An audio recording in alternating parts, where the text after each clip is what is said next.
In this video, I'm going to show you how to replace the front screen on the iPhone 11. If you haven't already, power down the device and take a pentalobe screwdriver and remove the two screws at the bottom of the phone, either side of the lightning connector. These never stick to the magnetic screwdriver, so you might have to pull them out individually. Next, we're going to take a single-sided razor blade and we're going to create an incision into the edge of the frame at the very edge of the screen, but inside the frame of the phone. So on this one, it's the red bit. Can you see where we've inserted it? Once we've inserted it and it's flat, I'm just going to pop it up like that. We don't have to use any heat or anything to get this off. It will come away quite easily. And you're going to pull it back like that, just enough so you can make a bigger gap in the bottom of the screen, large enough now to get the plastic guitar pick into. And we're just going to insert it into that corner and then begin running it down and along this first edge. Run it all the way along that right hand edge first of all, then bring it back down on itself along the bottom and then along this left hand edge of the screen. I'm just going to keep running it round like that until the bottom of the screen is detached like that. I'm going to leave the top, don't worry about that just yet, because what we're going to do, we're going to lift it up from the bottom, wiggle it side to side like that, and it sort of snaps out from the top, and then you can open up the screen just like that. This one's had the battery replaced before, so the screen's already been opened, but I don't think that you'll have too much difficulty removing that screen if you follow those instructions. To keep the screen from falling over, use a weighted object like a mug to lean that screen against, just like that. So now you've got two hands free to work inside the phone. To detach the screen from the phone, first of all, we need to disconnect power, and that comes in the form of a battery. So we need to remove the three screws that are hiding underneath this screen cable. So we've got this like L-shaped bracket. Remove the three tri-wing screws that are holding that down. Store those safely for reinstallation later. Then take some tweezers, lift up that L-shaped bracket, pull it out of the way, and then use a plastic prying tool to disconnect this flex cable here, which is for the battery. Just get it disconnected and out of the way. Moving along now, we can remove this screw and the rest of the screws for this sort of rectangular shaped shield, what holds down the connectors for the screen, and then use the tweezers to lift up the shield again. And then same as we did with the battery, except we're going to use it to lift out this connector here, and then finally this connector just here. With those all disconnected, we can now lift up the screen and put it to one side. We'll carry on working on the frame while we've got it open. And what you'll find is that there's some glue left behind from the previous dust and moisture resistant seal, and we need to get it out of the way because we're going to replace that seal. So just get some tweezers, pick it up and pull it off like that. Peel it out of the way and then just check all the way around the four edges to make sure that it's all been removed. There's some more just here, look. Let's get that out of the way. And then I think that's all of the adhesive removed. On these edges is an accumulation of gunk that gets in between the screen and the frame of the phone. To remove that, we're going to add a little bit of isopropyl alcohol in one of these little squeezy bottles and just run a bead of it down the edge. Then using one of these little horsehair brushes, an old toothbrush will do the same thing as well, and we're just going to clean up all the dust and gunk that builds up inside there. Give it a good scrub. You're not going to hurt anything, not on these three edges, what I've done so far anyway, but when you get to the top, just be aware that obviously there's the front camera here, so you don't want to go crazy brushing that with a dirty brush, so just beware. So I usually just go one-sided like that, just one direction, just so that I avoid causing any damage to the front camera or the Face ID camera. So that's clean now, and I'll put that to one side and we'll get the old screen, which is this guy just here. And what we need to do to make sure that Face ID still works after the repair, we need to move this cable flex and ear speaker from this screen onto the new one. So to do that, we have to remove the single tri-wing screw from just here. And then the rest of them are the crosshead type screws. So go ahead and remove all of those. We can now unfold this ear speaker like that. And then we've got a problem here. On an original screen, there'll be a small little shield there. You just need to get the tweezers. Imagine that there's a shield there, pick it up with the tweezers like that, and then it'll reveal what looks like this. But this screen has actually been replaced before, which means that somebody hasn't put that little shield back. I'll try and find one, replace it, but they are in short supply because you find them a lot. We're going to use a hairdryer, heat gun, something to warm up this area, because these three sensors, the microphone, the ambient light sensor, and the other one, proximity sensor, are stuck down with some adhesive that needs to be warmed up to loosen it up. So we're going to get underneath there, underneath the proximity sensor with the tweezers, and just lift very gently. Sometimes you might have to grab hold of the ambient light sensor just there, and then lift up the microphone just there, just to help it along. And all I'm doing when I'm getting that is just sort of very gently putting pressure on it to let it release itself, and that'll allow you to release this cable. Just be careful when you're doing that.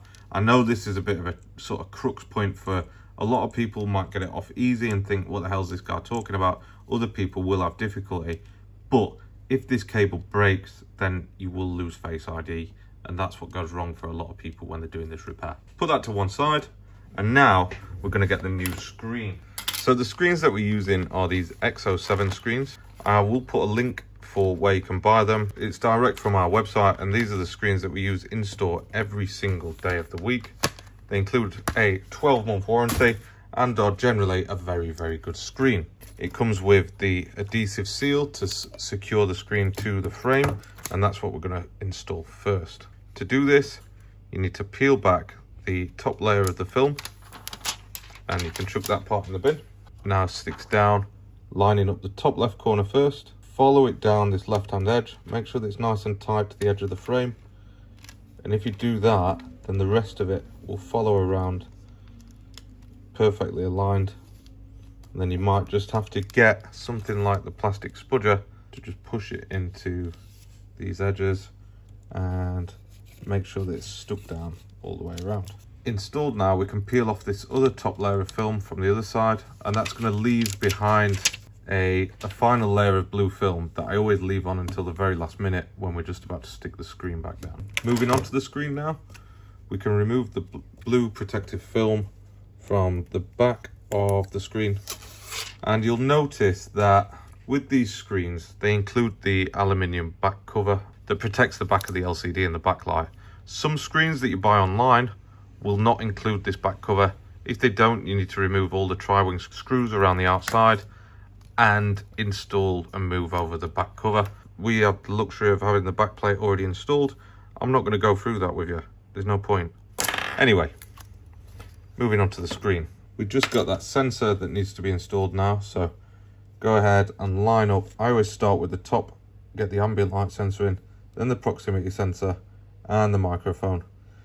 If you've got that little metal bracket that sits on there, then obviously now is the time to install it, but I just don't have any. So I know for a fact that these operate perfectly fine without. It's not ideal not having it, but you can only piss with the cock you've got, and as such, that's how it's going to be with this one. Install the top left tri-wing screw first of all, then the rest of the crosshead screws go in the other three corners, get them in place, and then that's it. It's ready to install onto our frame or phone. One thing I will point out, right, the way that we take the screens off, sometimes this can fall out of alignment, the front camera. Let me show you what it'll look like if it's out of line, because it'll stop the screen being able to be installed. You see, it'll look like that, so it's just sat slightly raised and it won't push down or move around freely when you push down on it. All you've got to do is just pull it that way a little bit and then push it back up so that it sits under the little catch that holds it. And can you see now that it's bouncing up and down and moving free? Just look out for that, honestly. it'll save you a lot of problems, or it'll save you from breaking the new screen that you're putting on there when you go to install it. When you do go to install it, make sure that the battery is still disconnected. It's best to just fold it out of the way to keep it out of the way so it doesn't get accidentally connected. Then offer up the screen cables first. I usually go for the one closest to you, and we're going to line it up and use our thumb to guide it in. Once it's over the hole, it will click into place with a little bit of pressure. Same for the other one, that usually lines up a bit easier. And then for this one, you just got to like sort of guide it in with your thumb until it's close, and then you can push it down to get that satisfying click and get it into place. If you've never used those type of connectors before, they can take a little bit of practice, but just be gentle with it because it's very easy to crush them. Don't forget to put your mug at the back of the screen this time, and we can lean the screen up to it, and then we're going to go with that metal shield on the top here. Line that up so that the screw holes are all visible, and then secure down the 5 tri-wing screws that we removed earlier on in the video. It's important to note that all 5 of these are the same size tri-wing screw, and they are the same as the one that go for the battery connector down at the bottom as well. So don't worry if you've mixed them up a little bit, just make sure that they get screwed back in. With all 5 of those screwed in, what we're going to do now is a bit of a iffy sort of maneuver, but you have to do it on the iPhone 11. You just have to get underneath it with your thumb like that, lift up the flex cable, and then fold over the battery connector. Just be careful. You see how we're bending the cable now? I'm not folding it. You don't want to fold it. If you fold it, you'll break it. If you bend it, it's fine. It's quite flexible. Just don't fold it.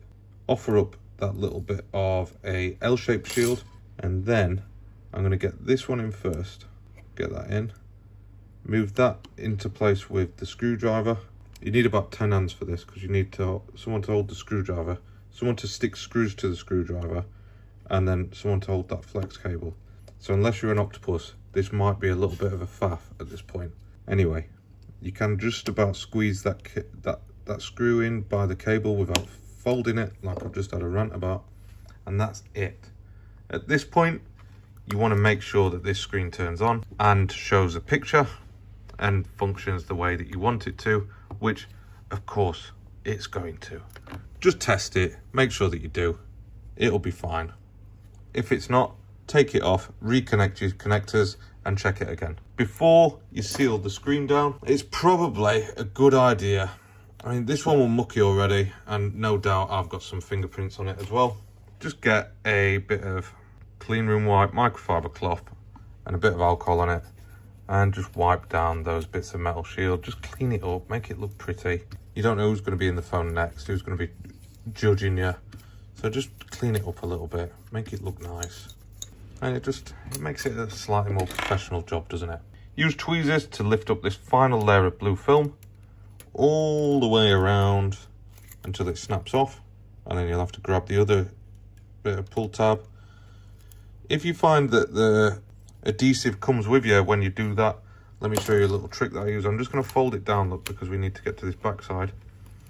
And what we're going to do, if you find that it comes with it, we're going to lift it up with one hand, but then use the flat end of the spudger with your other hand, and you're going to lift and push down at the same time, if that makes sense. It's a confusing concept, but it works for this adhesive. Just like that. So you see that black bit of adhesive has stayed in place all the way around. All we're going to do now is push down at the very top. You need to make sure that the clip's sitting, just like that.